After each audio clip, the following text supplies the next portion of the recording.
السلام علیکم و رحمت الله و برکاته. دوستان عزیز، خداوند زنده و سلامت باشه.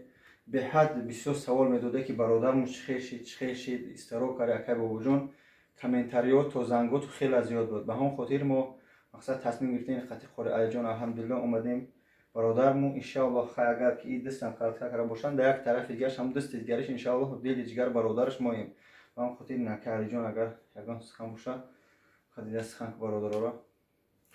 السلام علیکم و رحمت الله و برکاته. الله سبحانه و تعالی برادرانی که خیر کردن برای برادر الله سبحانه و تعالی تمامی خیر و شمار ان شاء الله که قبول فرمایه و ان شاء الله که دعاگو باشین که خداوند جمله مسلمانانی که بیمار هستند وقتی که انسان یگان جوش که به درد مبتلا تمام عضو بدن انسان یعنی درد میکنه.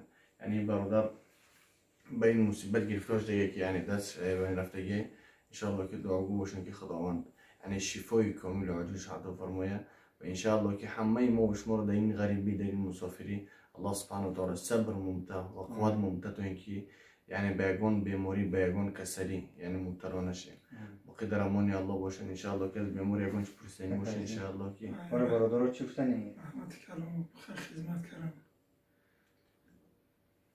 هر آنچه که به خاطر الله کردین ان شاء الله که اجر ثواب شکر شد ان شاء الله از جانب الله فردا ان شاء الله که میگیریم. یعنی حضرت ان شاء الله کمر گردن بتونه یعنی دعا کنه که خداوند شفاشو مت یعنی پاش بیماره ان شاء الله که از دعای صالحتون فراموش نکنیم. مسئله پاش پرسیده برادر پاش الحمدلله درنش سیم گذروندن سیم درنی پاش اما دوختن محکم کردن الحمدلله همه طرفه شرایطش خوب شده است. الحمدلله به حقش دعاگو باشه رحمت کنه پدر مادر هر یک قدم شما را که 1 روبل به 10 روبل چند روبل که بود مقصد به همون خاطر خدا در این برادر خیر کرده. السلام علیکم و رحمت الله و برکاته.